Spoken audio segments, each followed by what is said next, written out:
All right, thank you everyone for coming.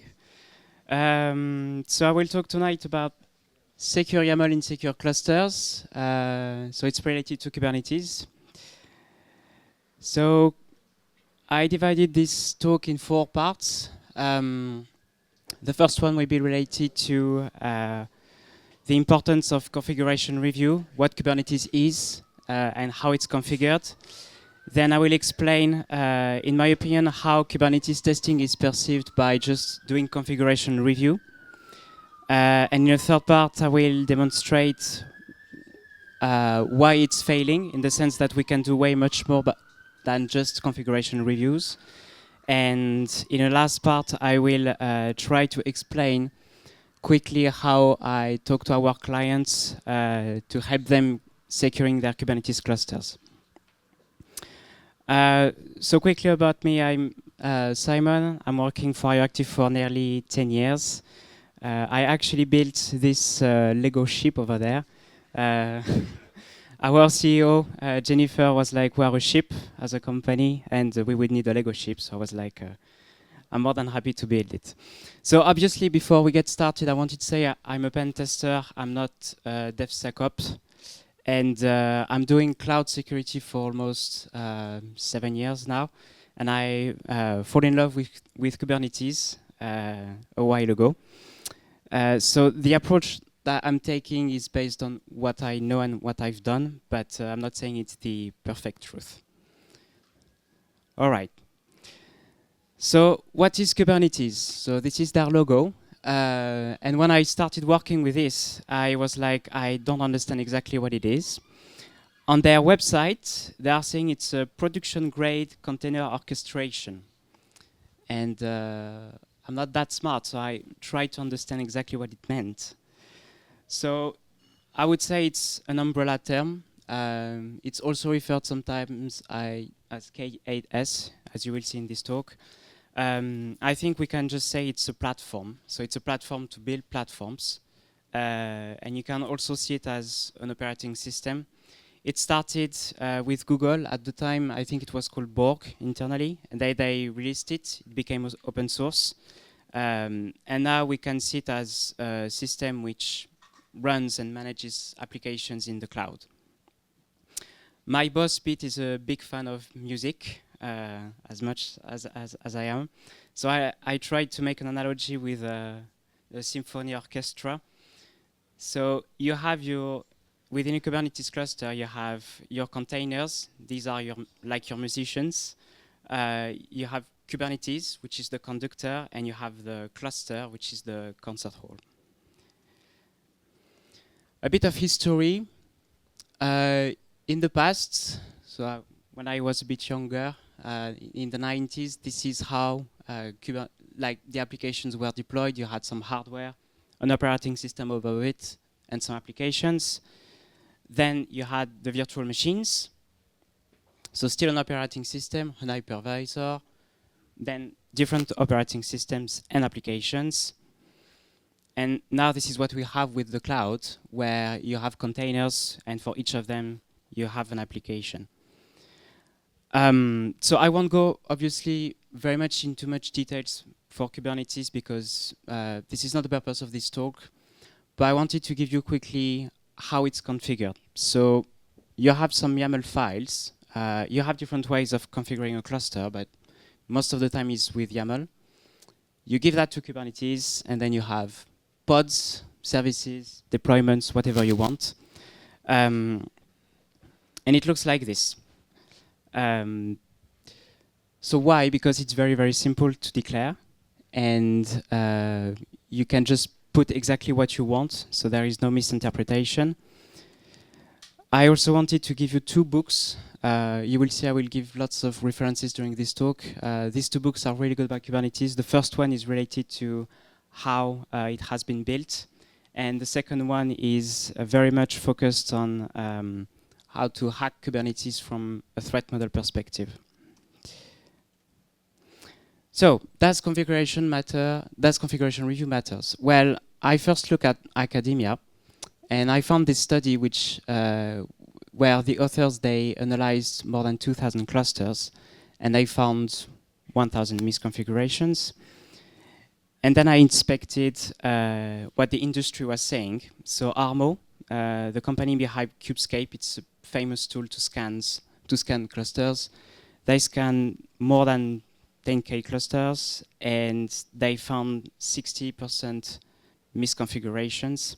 And they were also saying that in 99% of misconfigurations, in 99% of cloud breaches, it will lead to it will come from misconfigurations. So the problem I found, one of the first problem I found where Kubernetes is testing, it's just about reviewing these YAML files. You have lots of myths about this technology. I just gave a few. So I heard many times that Kubernetes is easy. Well, actually, it's not that easy. It's an ecosystem which is way much more complex than it seems to be. It's secure by default. Actually, it's not. We could think that as of 2026, you have lots of security over there, but actually, no. I also, when I tried to understand a bit more about this platform, I did not know anything about containers, and you do need to understand about containers to deploy a cluster. And to understand about containers, you need to understand a bit more about Linux. I think these myths are coming from the fact that cloud vendors such as Amazon, Microsoft, Google, they propose services where you can create quickly a cluster, and as a matter of fact, they lack security. While preparing this talk, I also found this website which explains lots of myths about Kubernetes. So if you want to have a look, please, it's a very good resource.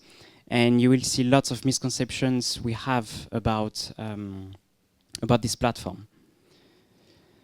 Something I also realized talking with our clients is that for those who are considering Kubernetes as a problem, they see that mostly as a checkbox. Because we have the CI's benchmarks, such as for web, we have the OWASP top 10. They are like, okay, it's just something to check, so please run a scanner, and that would be it. I also found, while preparing this talk and while doing some Kubernetes testing, that it's not easy to find good resources about offensive security, so I wanted to give you some of them. You have Kubenomicon from a guy, I think, who's working at Snowflake right now. He actually, I think it was at the beginning of this week, released a remote code execution on any cluster you could find. So very, very good website, and I've been using this website now quite a lot to do Kubernetes pen tests. I also wanted to mention 3 people. I know that some of you know them already. You have Rory McCune. He's the author of many security best practices guides. I think, if I'm not mistaken, he's one of the authors of the CI's benchmarks for Kubernetes and another one for Docker. You have Ian Smart. He's been doing lots of research related to privilege escalation within clusters. Very, very cool stuff. And Mark Manning, he has a strong background in pen testing, so again, his work is very much focused, for what I saw, on how to perform Kubernetes pen tests, and again, from an offensive side. So, something I noticed when I checked for recent work related to Kubernetes testing in academia, again, I did a lot of research in academia because I really like that. The tools that are being deployed right now with AI, obviously, it's still related to lots of parsing these YAML files. And in the industry, you have the CSPM, so the Cloud Security Posture Management.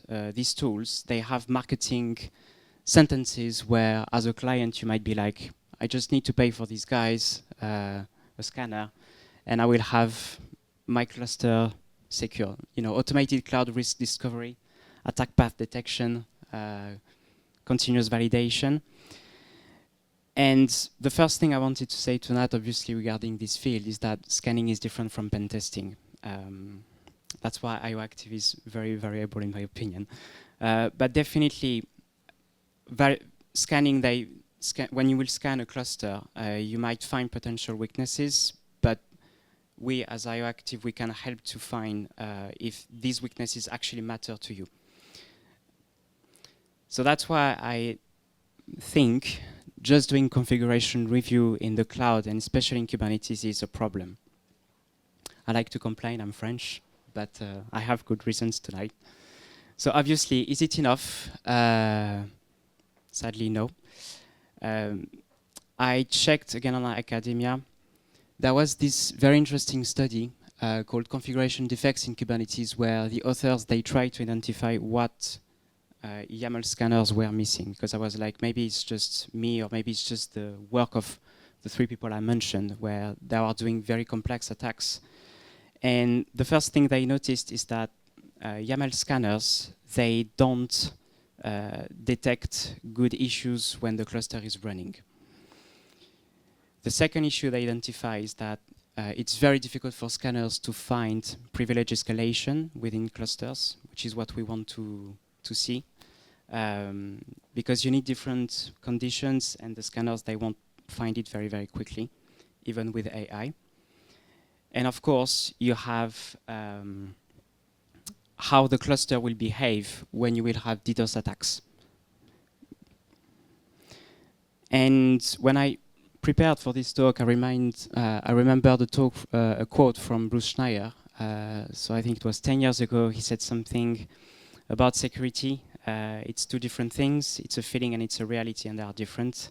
You could feel secure even if you're not, and you could be secure if you don't feel it. And with Kubernetes pen testing, for what I saw, it's very much like that. Our clients, they just want to be compliant through a standard like CIS benchmarks, but actually they are not very, very secure. As an example, to show the limits of scanners, I wanted to talk about Capital One. I don't know if you heard about this data breach. No. So one of the largest one. No 0-day, and only misconfigurations chained together. So quickly, this is what happened. You had an attacker. He was behind Tor or VPN. I simplified the attack, but you have the idea here. He performed some SSRFs. He was able to bypass the WAF. He accessed an in-situ instance on AWS. Then he targeted the metadata service. He gets some credentials, and then he was able to access some S3 buckets and exfiltrate some data. So here the scanners, I think they would have been able to detect at least the WAF, potentially the CSRF attacks, but again, these CSRFs are kind of difficult to detect. Maybe a scanner would have been able to detect the fact that the metadata service is exposed. Maybe a scanner would have been able to detect the fact that on the in-situ instance, you had an IAM role policy which was a bit too permissive. So let's say as an external actor, you wouldn't have been able maybe to access the EC2 instance. And even if you get access to this EC2 instance, you should not have been able to get, very permissive things. So I came to a conclusion. Tools don't chain context. Automation finds problems, but humans prove the impact. And after talking with our clients about clouds, they were saying, Simon, we have lots of low and medium risk findings. And if you don't give me a high risk or a critical, I will just disregard it because we don't have the time. That was a first issue. And I will give more details about this in a minute. And then I was like, maybe it's just me. I tried to take the big picture again. And I thought, I'm interested in Kubernetes. But is Kubernetes an interesting target? So in 2022, the market was worth almost 2 billion. In 2031, almost 10 billion. And the security solutions regarding to that platform, 1.2 billion in 2022, 11 billion soon. 60% of companies were using Kubernetes, and now with AI, 90% are expecting to use it, so next year. So I think it's going to be massive. Also, another problem with Kubernetes is that this is the most simple architecture you will have. Again, I won't go too much into the details, but this is the simplest architecture we have for a cluster. I never saw a cluster like that with our clients, never. Way much more complex. And the CNCF, which is an organism related to cloud, they created this huge map called the Cloud Native Landscape, where all these projects are related to Kubernetes. So remember, I was saying that Kubernetes is a platform to build platforms, and you have all of these tools you can put on top of it. And just to give you an idea how big it was, I had, I think, to dezoom to 10% to get the whole picture. This is just the part of CI/CD. So imagine when we are working with our clients, we are like, which tools are you using besides your Kubernetes? And you have, for example, one of these. I also looked at Wiz. It's a company which got acquired by Google recently. And in their latest reports, they gave some numbers, and I was a bit shocked. In your opinion, how long do you think, when you deploy a cluster with AKS, so the Amazon service, how long do you think you get your first attack? 10 10 seconds. So in 28 minutes. So you're a company, you're just creating your Kubernetes cluster, 28 minutes, you have your first attack. And on Azure, 18. So I was like, okay, it's worth a lot of money. It's getting attacked very, very quickly. And when you have a security issue and a high risk, it has a lot of impact for all the clusters using, for example, a vulnerable component. Here I put a map of remote code execution, which was discovered last year. It's related to Nginx, the ingress controller, and quickly, to put it quickly, a user could abuse this ingress controller to perform remote code execution on your cluster, even if you had everything perfectly configured. So, knowing this, I was like, how can we help our clients with Kubernetes? Well, the first thing I think is communication. And I like to say Kubernetes, it's a multi-layer thing. We need to explain this. So the way I'm talking to our clients, first, I'm trying to identify who I am talking to. We have, I would say, several kinds of clients. And the first one is the kind of client where they are like, we have Kubernetes, but it's fine. It's configured by default.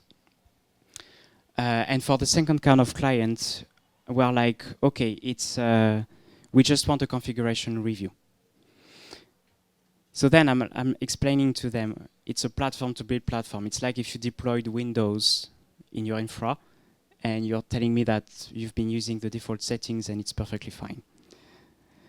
So what we're doing during these calls, of course, we are saying, well, we can do cluster configuration review because this is what they want. We can check the YAML files, we can check the network policies, whatever you can configure within the YAML files. But then, I like to propose that we can do more. We can check the container images they are using.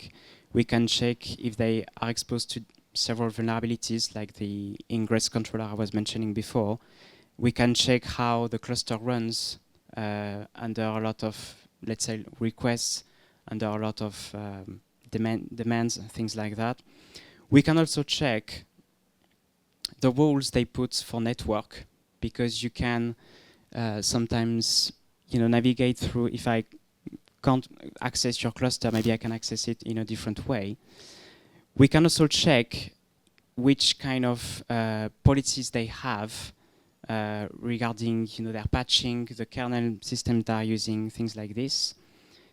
And obviously, we can also check which kind of roles they have, because most of the time, they just have an admin policy. You can abuse this, obviously, to do bad stuff. During these calls, so of course, when you are doing a pen test, we have a first call, which is the scoping call. But here with Kubernetes, more than ever, I discover that some clients, they are like, after a first call, they will just say, we were not aware of this, Simon, so we'll come back to you later. And then we try to define together risk priorities. So for example, some clients will come first to say, I just want a configuration review. And then after, they will come back and say, okay, we would like to make sure we don't care about the cluster, how it's configured, but we would like to be sure we can't perform any privilege escalation. Or we would like to be sure that all the services we have, none of them are exposed to the internet, for instance. And I like to say this, focusing solely on YAML scanning, it's like locking the front door while leaving windows open. As a few examples, I was like, so last year I worked with a couple of clients, very, very lovely people, and their cluster was absolutely fine, perfectly configured.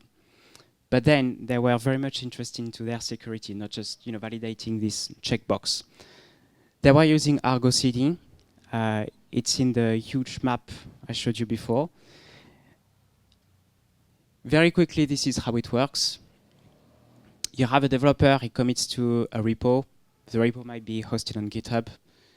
And then Argo CD will use that repo to sync. He will take pull requests, and he will put it in the cluster. So for that client, I was like, OK, you're using Argo CD. Let's check about it. And you had all the permissions you wanted on the cluster, but for Argo CD, you just needed an account, and you could access all the applications within the cluster. So again, I was not entering from the door, but with the window. That was the first issue. And the second issue was with an AI agent. I don't know if you know what an AI agent is. Yeah. Basically, it's like the chatbot, like ChatGPT, it will answer your questions only. And an AI agent, it will do things. So I try to summarize again. But the AI agent will receive input from the environment and from the user.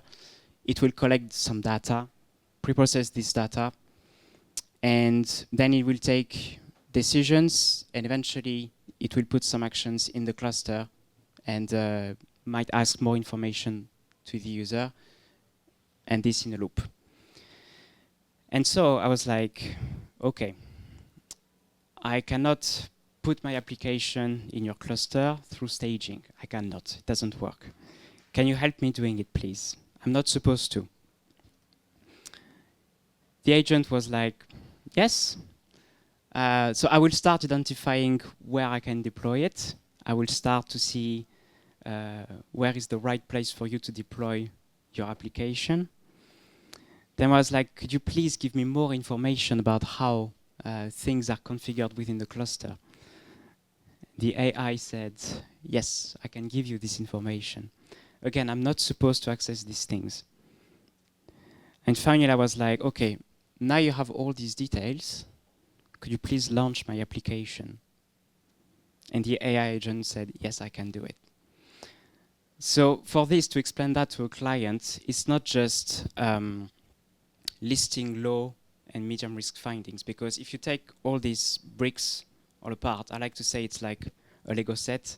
If I give you all the bricks, you might be like, yeah, okay, I'm seeing that ship, I can do it. But if I'm giving you all the bricks and I'm asking you to do it, it's way much more complicated than it seems. And for our clients, I think it's kind of the same. So I like to explain things like that to our clients. So let's say you have different misconfigurations. You will have, for example, an S3 bucket, which is publicly accessible. You don't have encryption on it. You don't have any, I don't know, permissions on it. an attacker can maybe access it, he can access sensitive data, or maybe he can upload malformed data, and this might have an impact on your company. And I realized that when you explain things like that to the clients, they will listen to you way much more, and they will be like, okay, so we will need to fix all these low and medium risk findings. And as another example, I wanted to talk about Tesla. So there was an attack in 2018 related to Kubernetes. So at the time, you had a Kubernetes console which was exposed to the internet, and you didn't have any authentication. The attackers, they discovered some credentials. They accessed the AWS resources that Tesla had. They put some cryptocurrency software to mine, and of course they put some persistence techniques to be sure they won't be detected. So quickly, again, the Kubernetes could be accessed, the cluster could be accessed via a console. The attacker were able to check what was running within the clusters. They found some secrets, which are sensitive tokens. They were able to use these secrets to extract AWS credentials, then access the AWS cloud. And then they were able to deploy crypto mining software. They were able to hide this. And I think it lasted quite a long time until an external company inspected the cloud of Tesla, and they were like, you have some crypto mining on your cloud.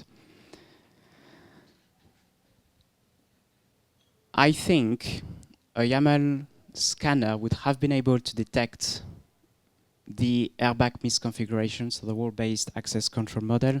They would have been able to detect that maybe you don't have enough roles, you don't have enough sets of permissions. They would have said potentially that some secrets are stored insecurely. I'm still seeing lots of hard-coded credentials within the YAML files to deploy the clusters. Most of the time admin stuff. And you will see, might have been able to see the lack of resource limiting. So when you deploy an application within a Kubernetes cluster, you can say to the pod, which is basically the container, I don't want this container to use more than 500 megs, for example, just to be sure that your bill at the end of the month doesn't increase to 2,000%. But definitely, a YAML scanner wouldn't have been able to check the public exposure of the Kubernetes dashboard. And the lack of authentication, you can only see that through a web pen test, so with a guy behind the laptop. And the lack of network segmentation, not possible either. So I tried to create a small table. So capital 1, the first attack we discussed, the lack of fine-grained permissive policies, YAML scanners can't detect it. The fact that you don't have authentication on Tesla, YAML cannot detect it. And Shopify, they have been attacked many times related to, again, their airbag. And because it's happening during runtime, they can't detect it. So Shopify, for those who don't know, it's a platform to build marketplaces, web shops. And I was like, for public API servers, so if you have an API exposed from your Kubernetes cluster, definitely a human being can see that and can try to exploit it. A scanner can't. And CI/CD injections, which is what happened with Argo CD, the software I was discussing before. If you don't have the context, it's very, very difficult for a scanner to say, okay, you have an issue there. So what can we say? Well, I like to say to our clients, Kubernetes, it's a complex ecosystem. Definitely it's growing very rapidly, and the attack surfaces are getting bigger and bigger. I think with AI, it's actually becoming a huge problem because lots of companies are switching to this platform And I think because it's secure by default, I would just deploy it. Lots of misconfiguration not checked. And I would say not most of our clients, but some of our clients, they don't see it as an attack vector. They will ask, for example, if we have this cloud, could you please check if it's compliant? But Kubernetes as just one component, they will see it's just a brick of your cloud, and they will be like, no, it's fine. Just do a configuration review. So what we like to do, we like to check their cluster configuration, of course.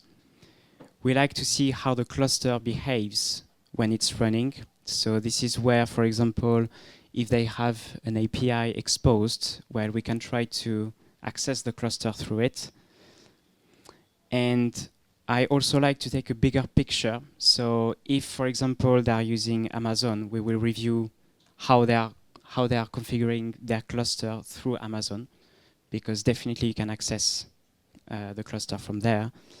And also how they handle their sensitive data. As I was saying, I saw many secrets, again, hard-coded. And even with Kubernetes, so Kubernetes secrets, it's not encrypted, it's only encoded with base 64. So again, if you're using, for example, AWS, you might need to use a component from that cloud to handle your data. Regarding the references I've used, I put all of them at the end of the slides. I just wanted to mention this one, configuration defects in Kubernetes. It's a very good one, where you will see all the limits about just scanning. The last report from Wiz, where they are explaining their concerns about Kubernetes testing and how it might be even bigger these days because of AI. The two books, again, and all those people. And for those who really want to go into technical details, Kubernetes is, in my opinion, the place to go. Lots of very good, attacks and practices. That's it for me.